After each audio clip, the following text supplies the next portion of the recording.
Hello friends, welcome back to our channel. Friends, આજે આપણો જે વિષય છે, આપ સૌને થંબનેલ પરથી પણ આઈડિયા આવી ગયો છે કે આજે હું વાત કરવાનો છું આવનારી ઓલ ઇન્ડિયા બાર એક્ઝામિનેશન માટે બહુ જ ઇમ્પોર્ટન્ટ સબ્જેક્ટ ભારતીય નાગરિક સુરક્ષા સંહિતા 2023 વિશે. યસ ફ્રેન્ડ્સ, બીએનએસએસ 2023ના most important MCQs mock test number 14ના ભાગ નંબર 1માં આજે આપણે સમજવાના છીએ. તો આપ સૌને રિક્વેસ્ટ કરું છું કે વિડીયોને એન્ડ સુધી જોજો, જેથી આપ સમજી શકો કે અહીંયાથી કેવા પ્રકારના પ્રશ્નો પૂછાય છે અને આપ ઇઝીલી તેના આન્સર કઈ રીતે આપી શકો. તો બિલકુલ સમયને નહીં બગાડીએ. જે પણ કોઈ સ્ટુડન્ટ્સ ચેનલ પર નવા છે, પ્લીઝ ચેનલને સબસ્ક્રાઇબ કરી લો, બેલ નોટિફિકેશન આઇકોનને ઓન કરી લેજો, જેથી આવા ખૂબ જ અગત્યના વિડીયોઝ આવે તો તેની નોટિફિકેશન સૌથી પહેલા આપ સૌને મળી જાય. શરૂ કરીશું આજનો વિડીયો.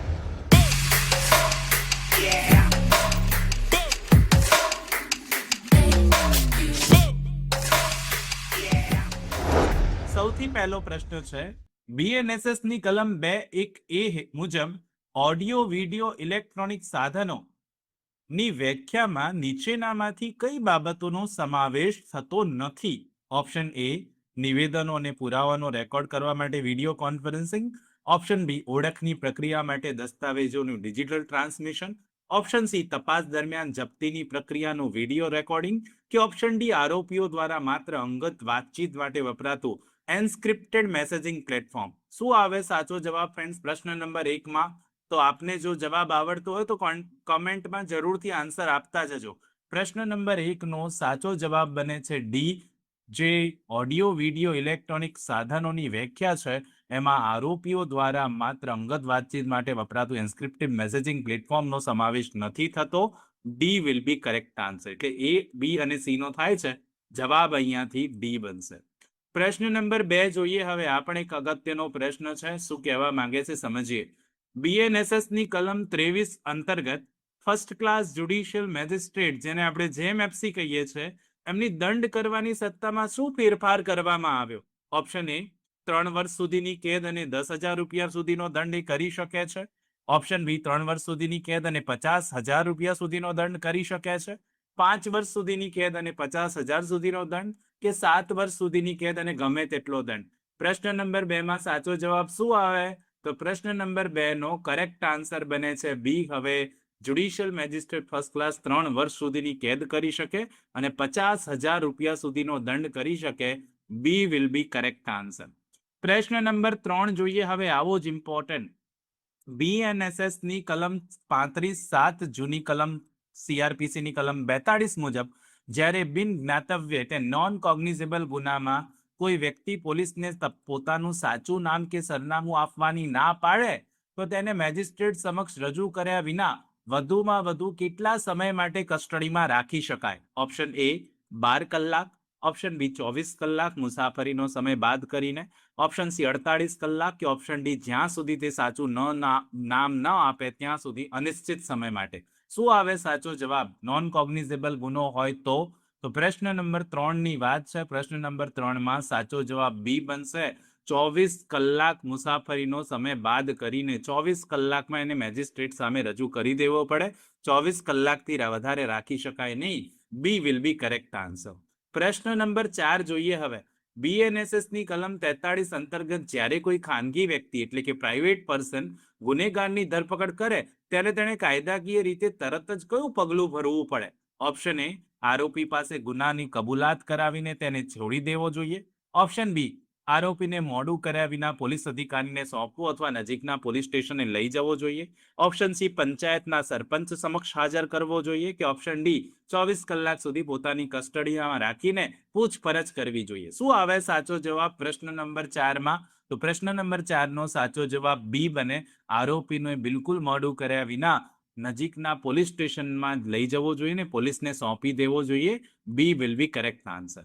પ્રશ્ન નંબર 5 જુઓ. હવે આપણે એક બહુ જ અગત્યનો પ્રશ્ન છે. બીએનએસએસ ની કલમ 51 મુજબ ધરપકડ કરાયેલી વ્યક્તિની તબીબી તપાસ બાબતે કયું વિધાન સાચું છે? મેડિકલ રિપોર્ટની નકલ આરોપીની આપવી ફરજિયાત નથી. ઓપ્શન બી, કોઈ પણ ગુનામાં આરોપીની સંમતિ વિના મેડિકલ ટેસ્ટ થઈ જ ન શકે. ઓપ્શન સી, સરકારી ડોક્ટર દ્વારા તપાસ કરાશે અને તેની રિપોર્ટની એક નકલ આરોપી અથવા તેના વકીલને મફત આપવામાં આવશે. ઓપ્શન ડી, મહિલા આરોપીની તપાસ પુરુષ ડોક્ટર ગમે ત્યારે કરી શકે. શું આવે સાચો જવાબ? તો 5 નંબરના પ્રશ્નનો સાચો જવાબ સી આવે કે સરકારી ડોક્ટર દ્વારા તપાસ કરાશે અને તેની એક રિપોર્ટની નકલ આરોપી અથવા તેના વકીલને મફતમાં આપવામાં આવશે. સી સાચો જવાબ બનશે. પ્રશ્ન નંબર 6 જોઈએ. બીએનએસએસમાં કઈ કલમ હેઠળ ધરપકડ કરાયેલ વ્યક્તિને પૂછપરછ દરમિયાન તેના મનપસંદ વકીલને મળવાનો અધિકાર આપવામાં આવ્યો છે? કલમ 35, કલમ 41, કલમ 49 કે કલમ 55? શું આવે સાચો જવાબ? તો અહીંયા she will be correct answer. ખાસ કરીને કલમ 49 નો આ કોન્સેપ્ટ છે ને જૂની સીઆરપીસી ની કલમ 41D હતી. ઓકે, અહીંયા સાચો જવાબ 6 નંબરના પ્રશ્નમાં સી બની જશે. Most important. હવે નેક્સ્ટ ક્વેશ્ચન જુઓ. બીએનએસએસ ની કલમ 54 અંતર્ગત ધરપકડ કરાયેલ વ્યક્તિની ઓળખની પ્રક્રિયા ટેસ્ટ આઈડેન્ટિફિકેશન પરેડ કોના આદેશથી અને કોની હાજરીમાં કરવામાં આવશે? પોલીસ સબ ઇન્સ્પેક્ટરના આદેશથી પોલીસ સ્ટેશનમાં, માત્ર હાઈકોર્ટના આદેશથી, મેજિસ્ટ્રેટના આદેશથી, ગુનાની તપાસ ચાલુ હોય તે દરમિયાન, કે કેસની ટ્રાયલ સ્ટેજ શરૂ થયા પહેલા? શું આવે સાચો જવાબ? પ્રશ્ન નંબર 7 નો સાચો જવાબ સી આવે. મેજિસ્ટ્રેટના આદેશથી થઈ શકે અને ગુનાની તપાસ ચાલુ હોય તે દરમિયાન થઈ શકે. She will be correct answer in question number 7. Question number 8 જુઓ. હવે જો કોઈ વ્યક્તિ કોર્ટના સમન્સ બજાવણી વખતે ઘરમાં મળી આવે તો બીએનએસએસની કલમ 64 મુજબ સમન્સની નકલ કોને આપી શકાય? તેના ઘરના કોઈ પણ સગીર બાળકને, તેની સાથે રહેતા પરિવારના કોઈ પણ પુખ્ત વયના સભ્યને, પુરુષ કે સ્ત્રીને, તેના ઘરના નોકરને કે તેના પાડોશીને? પ્રશ્ન નંબર 8 પણ બહુ જ ઇમ્પોર્ટન્ટ છે. જવાબ બી બને. આવા સંજોગોમાં તેની સાથે રહેતા પરિવારના કોઈ પણ એડલ્ટ એટલે કે પુખ્ત સભ્ય, પુરુષ હોય કે સ્ત્રી હોય, એને આપી શકાય. બી વિલ બી કરેક્ટ આન્સર. પ્રશ્ન નંબર 9 જુઓ. બીએનએસએસની કલમ 84 હેઠળ ભાગેડુ ગુનેગાર જાહેર થયેલી વ્યક્તિની મિલકતની જપ્ત કરવાનો આદેશ કોણ અને ક્યારે આપી શકે? માત્ર રાજ્ય સરકાર જપ્તીનો આદેશ આપી શકે? પ્રોક્લેમેશન જાહેર કર્યા પછી ગમે ત્યારે કોર્ટ દ્વારા જપ્તીનો આદેશ આપી શકાય? પ્રોક્લેમેશનની મુદત પૂરી થયાના 6 મહિના પછી જ આદેશ આપી શકાય? કેસની સુનાવણી પૂરી થયા પછી જ આદેશ આપી શકાય? શું આવે સાચો જવાબ 84 હેઠળ? પ્રશ્ન નંબર 9 માં સાચો જવાબ બનશે બી. પ્રોક્લેમેશન જાહેર કર્યા પછી ગમે ત્યારે કોર્ટ દ્વારા જપ્તીનો આદેશ આપી શકાય છે. બી વિલ બી કરેક્ટ આન્સર. અહીંયાથી સ્પેસિફિક કહ્યું કે ગમે ત્યારે કોર્ટ કરી શકે. ઓકે. પ્રશ્ન નંબર 10 જુઓ. જો જપ્ત કરાયેલી મિલકત ઝડપથી બગડી જાય તેવી પેરિશેબલ પ્રોપર્ટી હોય તો કલમ 85 હેઠળ કોર્ટ શું પગલાં લઈ શકે? મિલકતને સરકારી ગોડાઉનમાં સડવા દેવી પડે? કોર્ટ તેને તરત જ વેચી દેવાનો આદેશ આપી શકે? આરોપી પાછો ન આવે ત્યાં સુધી તેનો નિકાલ કરી ન શકાય? કે તેને ફરિયાદીને ભેટ આપી દેવી? શું આવે સાચો જવાબ 85 હેઠળ? તો અહીંયા 85 હેઠળ સાચો જવાબ બી બનશે. કોર્ટ તેને તરત જ વેચી દેવાનો હુકમ કરી દેશે. શું કરશે? વેચવાનો હુકમ કરી દે. B will be correct answer. પ્રશ્ન નંબર 11 જુઓ. હવે બીએનએસએસની કલમ 107 અંતર્ગત ગુનાહિત પ્રવૃત્તિમાંથી મળેલી મિલકત, જેને પ્રોસીડ ઓફ ક્રાઇમ કહેવાયને, જપ્ત કરવાની સત્તા કોને આપવામાં આવી? વીમા કંપનીને, બેંક મેનેજરને પોતાની મેળે, પોલીસ અધિકારીની વિનંતી પરથી સંબંધિત મેજિસ્ટ્રેટ અથવા કોર્ટને, કે માત્ર સુપ્રીમ કોર્ટને? તો અહીંયા 107 ની વાત છે. પ્રશ્ન નંબર 11 માં સાચો જવાબ સી બને. પોલીસ અધિકારીની વિનંતી પરથી સંબંધિત મેજિસ્ટ્રેટ અથવા કોર્ટને આ સત્તા આપવામાં આવી છે. She will be correct answer in question number 11. Question number 12 જુઓ. હવે ભરણ પોષણની કલમ 144, જૂની કલમ સીઆરપીસી ની 125 હેઠળ વચગાળાના ભરણ પોષણની અરજીનો નિકાલ નોટિસની બજવણીથી કેટલા દિવસમાં ફરજિયાતપણે કરવો પડે? 30 દિવસમાં, 60 દિવસમાં, 90 દિવસમાં કે 120 દિવસમાં? આ બહુ જ અગત્યનો પ્રશ્ન છે. પ્રશ્ન નંબર 12 સાચો જવાબ આવે બી. 60 દિવસમાં આનો નિર્ણય લાવી દેવો પડે. ઇન્ટરીમ મેન્ટેનન્સની અરજી હોય તો 60 દિવસમાં નિર્ણય લાવવો પડે. બી વિલ બી કરેક્ટ આન્સર. પ્રશ્ન નંબર 13 જુઓ. હવે બહુ જ અગત્યનો પ્રશ્ન. કલમ 144 હેઠળ જો કોઈ પતિ કોર્ટના આદેશ છતાં વગર કારણે ભરણ પોષણ ચૂકવવામાં નિષ્ફળ જાય તો કોર્ટ દરેક મહિનાના બાકી ભથ્થા માટે વધુમાં વધુ કેટલી સજા કરી શકે છે? ઓપ્શન એ 1 વર્ષની સાદી કેદ, ઓપ્શન બી 6 મહિનાની સખત કેદ, ઓપ્શન સી 1 મહિના સુધીની કેદ અથવા જ્યાં સુધી ચૂકવણું થાય ત્યાં સુધી, કે ઓપ્શન ડી માત્ર 500 રૂપિયાનો દંડ? કલમ 144 મેન્ટેનન્સનો કોન્સેપ્ટ છે ને, એમાંથી આ પ્રશ્ન પૂછવામાં આવ્યો છે. 13 નંબરના પ્રશ્નનો સાચો જવાબ સી આવે. 1 મહિના સુધીની કેદ અથવા જ્યાં સુધી ચૂકવણું ન થાય ત્યાં સુધીની કેદ. સી સાચો જવાબ બનશે પ્રશ્ન નંબર 13 માં. પ્રશ્ન નંબર 14 સમજીએ. BNSS ની કલમ 152 જૂની કલમ CRPC ની 133 હેઠળ જાહેર જનતાને નડતરરૂપ બાબતો જેને આપણે પબ્લિક ન્યુસન્સ કહીએ એને હટાવવા માટે કન્ડિશનલ ઓર્ડર શરતી આદેશ કોણ જાહેર કરી શકે? જજ of session court, chief judicial magistrate, district magistrate અથવા સબ ડિવિઝનલ મેજિસ્ટ્રેટ કે પોલીસ કમિશનર પોતાની મેળે? પ્રશ્ન નંબર 14 નો સાચો જવાબ સી આવે. આ સત્તા ડિસ્ટ્રિક્ટ મેજિસ્ટ્રેટને છે અથવા તો સબ ડિવિઝનલ મેજિસ્ટ્રેટને છે, બીજા કોઈને નથી. She will be correct answer. પ્રશ્ન નંબર 15 જોઈએ. કટોકટીના તાત્કાલિક કિસ્સાઓમાં નડતર અથવા ભયની આશંકા હોય ત્યારે BNSS ની કલમ 183, CRPC ની કલમ 144 જેને આપણે કરફ્યુ કહેતા ની હેઠળ જાહેર કરાયેલો આદેશ વધુમાં વધુ કેટલા સમય માટે અમલમાં રહી શકે? 15 દિવસ, 30 દિવસ, 2 મહિના, રાજ્ય સરકાર લંબાવે તો વધુમાં વધુ 6 મહિના કે 1 વર્ષ? તો ફ્રેન્ડ્સ 15 નંબરના પ્રશ્નનો સાચો જવાબ સી આવે. આ જે કરફ્યુનો ઓર્ડર હોય ને વધુમાં વધુ 2 મહિના રહી શકે, પણ એને રાજ્ય સરકાર જો લંબાવે તો વધુમાં વધુ 6 મહિના સુધી જઈ શકે. She will be correct answer in question number 15. બહુ જ અગત્યનો પ્રશ્ન છે, સાચો જવાબ સી બનશે. પ્રશ્ન નંબર 16 જુઓ. BNSS ની કલમ 173 FIR અંતર્ગત જો કોઈ માહિતી ઇન્ફોર્મેશન ટેકનોલોજી ઈમેલ કે ઓનલાઈન દ્વારા આપવામાં આવે જેને આપણે EFIR કહીએ છીએ, તો તેની પર સહી કરવા માટે ફરિયાદીએ કેટલા દિવસમાં પોલીસ સ્ટેશન જવું પડે?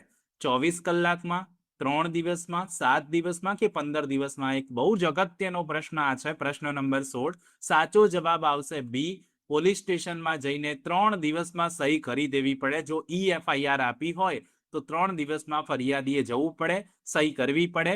બી વિલ બી કરેક્ટ આન્સર. પ્રશ્ન નંબર 17 જુઓ. કલમ 173 હેઠળ BNSSમાં એક નવો નિયમ ઉમેરાયો છે કે 3 થી 7 વર્ષની સજાપાત્ર ગુનાઓમાં FIR નોંધતા પહેલા પોલીસ પ્રાથમિક તપાસ એટલે પ્રિલિમિનરી ઇન્ક્વાયરી કરી શકે છે. આ તપાસ કેટલા દિવસમાં પૂરી કરવી પડશે? 7 દિવસમાં, 14 દિવસમાં, 30 દિવસમાં કે 60 દિવસમાં?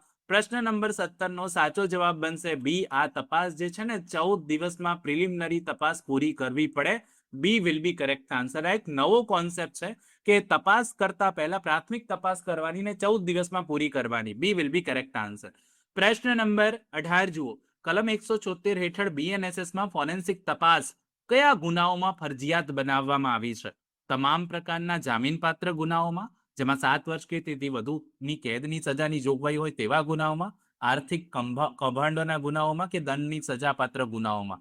પ્રશ્ન નંબર 18 ઇઝી ક્વેશ્ચન છે જોવા જઈએ તો, જેમાં 7 વર્ષ કે તેથી વધારે કેદની સજાઓ હોય એ ગુનાઓમાં પર્ટિક્યુલરલી ફોરેન્સિક તપાસની જોગવાઈ છે. બી વિલ બી કરેક્ટ આન્સર. પ્રશ્ન નંબર 19 જુઓ. BNSS ની કલમ 180 જૂની CRPC 161 હેઠળ પોલીસ દ્વારા સાક્ષીઓના નિવેદનો નોંધવા બાબતે કયો નવો બદલાવ કરવામાં આવ્યો છે? ઓપ્શન એ, નિવેદનો માત્ર લેખિતમાં જ નોંધી શકાય, ઓડિયો વિડીયોથી નહીં. સાક્ષીના નિવેદનો ઓડિયો વિડીયો ઇલેક્ટ્રોનિક માધ્યમો દ્વારા પણ નોંધાવી શકાય. સાક્ષીના નિવેદન વખતે વકીલની હાજરી ફરજિયાત છે. સાક્ષીના નિવેદન પર તેની સહી લેવી ફરજિયાત છે. શું આવે સાચો જવાબ પ્રશ્ન નંબર 19માં? પ્રશ્ન નંબર 19 સાચો જવાબ બી આવે ફ્રેન્ડ્સ અહીંયાથી, કે જ્યાં સાક્ષીના નિવેદનો ઓડિયો વિડીયો ઇલેક્ટ્રોનિક માધ્યમથી પણ હવે નોંધી શકાય છે. બી વિલ બી કરેક્ટ આન્સર. પ્રશ્ન નંબર 20. કલમ 183 જૂની CRPC ની કલમ 164 હેઠળ મેજિસ્ટ્રેટ સમક્ષ કબૂલાત, કન્ફેશન કે નિવેદન નોંધતી વખતે કયું શરતનું પાલન કરવું અનિવાર્ય છે? ઓપ્શન એ, આરોપીને ડરાવી ધમકાવીને કબૂલાત લેવી. મેજિસ્ટ્રેટે આરોપીને સમજાવવું પડશે કે તે કબૂલાત કરવા બંધાયેલો નથી અને જો તે કરશે તો તેનો ઉપયોગ તેની વિરુદ્ધ પુરાવો તરીકે થઈ શકે. કબૂલાત વખતે પોલીસ અધિકારીનું રૂમમાં હાજર રહેવું ફરજિયાત છે. કબૂલાત માત્ર મૌખિક હોવી જોઈએ, લેખિત નહીં. શું આવે સાચો જવાબ? કલમ 183 જૂની 164 સાચો જવાબ બનશે બી. મેજિસ્ટ્રેટે આરોપીને સમજાવવું પડે કે તે કબૂલાત કરવા બંધાયેલો નથી અને જો કરશે તો તેની વિરુદ્ધ ઉપયોગમાં લઈ શકાશે. બી વિલ બી કરેક્ટ આન્સર. પ્રશ્ન નંબર 21. કલમ 187 જૂની CRPC ની કલમ 167 ડિફોલ્ટ બેલ હેઠળ BNSSમાં પોલીસ કસ્ટડીના રિમાન્ડ બાબતે શું મહત્વનો ફેરફાર થયો છે? પોલીસ કસ્ટડી માત્ર પ્રથમ 15 દિવસમાં જ મેળવી શકાય. 15 દિવસની પોલીસ કસ્ટડી કુલ 60 કે 90 દિવસના ડિટેન્શન ગાળા દરમિયાન ટુકડે ટુકડે પણ મેળવી શકાય છે. મહત્તમ પોલીસ રિમાન્ડ 5 દિવસના જ હોઈ શકે. કસ્ટડી આપવાની સત્તા માત્ર હાઈકોર્ટ પાસે છે. 21 નંબરના પ્રશ્નમાં સાચો જવાબ શું આવશે ફ્રેન્ડ્સ? તો જવાબ બી બને. 15 દિવસની પોલીસ કસ્ટડી મળી શકે ને 60 કે 90 દિવસના ડિટેન્શન ગાળા દરમિયાન ટુકડે ટુકડે પણ મેળવી શકાય. એવું નહીં કે એક સાથે ટુકડે ટુકડે પણ મળી શકે. બી વિલ બી કરેક્ટ આન્સર. પ્રશ્ન નંબર 22 જુઓ. બીએનએસએસ ની કલમ 193 જૂની કલમ સીઆરપીસી ની 173 હેઠળ પોલીસ તપાસ પૂરી થયા પછી ચાર્જશીટ કોર્ટમાં રજૂ કરવા માટેનો સામાન્ય સમયગાળો શું છે? ગુનો બન્યાના 30 દિવસમાં, તપાસ પૂરી થયાના 60 કે 90 દિવસમાં, ને કોર્ટ વધુમાં વધુ બીજા 90 દિવસની મંજૂરી આપી શકે. અનિશ્ચિત સમય સુધી ગમે ત્યારે, માત્ર 15 દિવસમાં. ફ્રેન્ડ્સ, 22 નંબરનો સાચો જવાબ બી બને. તપાસ પૂરી થયાના 60 કે 90 દિવસમાં, ને કોર્ટ વધુમાં વધુ એને 90 દિવસ વધારે પણ આપી શકે. બી વિલ બી કરેક્ટ આન્સર. પ્રશ્ન નંબર 23 જુઓ. જો કોઈ કેસમાં મેજિસ્ટ્રેટ સમક્ષ મેજિસ્ટ્રેટ કલમ 223 જૂની કલમ 190 હેઠળ ગુનાની નોંધ લે, કોગ્નિઝન્સ લે, તો તેના માટે કયો આધાર હોઈ શકે? પોલીસ રિપોર્ટ એટલે કે ચાર્જશીટનો આધાર હોઈ શકે, ખાનગી ફરિયાદ પ્રાઇવેટ કમ્પ્લેન હોઈ શકે, પોલીસ સિવાયની અન્ય કોઈ વ્યક્તિની માહિતી અથવા પોતાની અંદર જાણકારી હોઈ શકે, કે ઉપરોક્ત તમામ હોઈ શકે. તો ફ્રેન્ડ્સ, પ્રશ્ન નંબર 23 પણ બહુ જ ઇમ્પોર્ટન્ટ છે. સાચો જવાબ ડી બનશે, ઉપરોક્ત તમામ. આ બધી રીતે કોર્ટ જે છે કોગ્નિઝન્સ લઈ શકે. D will be correct answer. Police report પણ હોઈ શકે, ખાનગી ફરિયાદ પણ હોઈ શકે, પોલીસ સિવાયની અન્ય કોઈ વ્યક્તિની માહિતી અથવા તો પોતાની જાણકારી પણ હોઈ શકે. આ તમામના આધારે કોગ્નિઝન્સ અદાલત લઈ શકે. D will be correct answer. પ્રશ્ન નંબર 24 જુઓ. બીએનએસએસ ની કલમ 249 જૂની સીઆરપીસી ની કલમ 218 નો મુખ્ય સામાન્ય નિયમ શું છે? દરેક જુદા ગુના માટે અલગ આરોપ હોવો જોઈએ અને તેની ટ્રાયલ પણ અલગ થવી જોઈએ. ગમે તેટલા ગુના હોય, ટ્રાયલ હંમેશા એક જ થાય. આરોપી નક્કી કરે તે રીતે ટ્રાયલ થાય કે ચાર્જ ક્યારેય બદલી શકાતો નથી. પ્રશ્ન નંબર 24 સાચો જવાબ બનશે એ. દરેક જુદા ગુના માટે અલગ અલગ ટ્રાયલ હોવી જોઈએ અને ગુનો પણ અલગ હોય ને ટ્રાયલ પણ સેપરેટ હોવી જોઈએ. ચાર્જ પણ અલગ હોય, ટ્રાયલ પણ અલગ હોય. એ વિલ બી કરેક્ટ આન્સર. પ્રશ્ન નંબર 25 અને આજનો લાસ્ટ ક્વેશ્ચન, જેનો આન્સર હંમેશાની જેમ આપશો એ મને નીચે કોમેન્ટ બોક્સમાં કોમેન્ટ કરીને જરૂરથી આપવાનો છે. કલમ 251 જૂની સીઆરપીસી ની કલમ 220 હેઠળ એક જ વ્યવહાર એટલે કે સેમ ટ્રાન્ઝેક્શન દરમિયાન એક જ વ્યક્તિ દ્વારા કરાયેલા એકથી વધુ ગુનાઓ માટે શું જોગવાઈ કરવામાં આવી? તેની અલગ અલગ શહેરોમાં ટ્રાયલ કરવી પડે, તેના પર એક જ ટ્રાયલ, જોઈન્ટ ટ્રાયલ આરોપ મૂકી શકાય અને સુનાવણી થઈ શકે. કોર્ટ તે ગુનાઓને માફ કરી દેશે. માત્ર સૌથી ગંભીર ગુનાની જ તપાસ થશે, બીજા ગુના પડતા મુકાશે. ફ્રેન્ડ્સ, પ્રશ્ન નંબર 25 નો સાચો જવાબ જે છે આપ સૌએ મને કોમેન્ટમાં આપવાનો છે. જો બીએનએસએસ ના મોક ટેસ્ટ નંબર 14 નો પાર્ટ નંબર 2 જોઈએ છે તો કોમેન્ટમાં mock test number 14 part number 2 પણ લખી દેજો. આઈ હોપ કે આજનો આ વિડીયો આપ સૌને સારો લાગ્યો હશે. જો સારો લાગ્યો હોય તો એક લાઇક કરજો. ચેનલ પર નવા હો તો પ્લીઝ ચેનલને સબસ્ક્રાઇબ કરજો. ફ્રેન્ડ્સ, મળીએ નેક્સ્ટ વિડીયોમાં. ત્યાં સુધી જોતા રહો અમારી ચેનલ રિયલ એજ્યુકેશન કેચ. ખૂબ ખૂબ ધન્યવાદ. ખૂબ ખૂબ આભાર.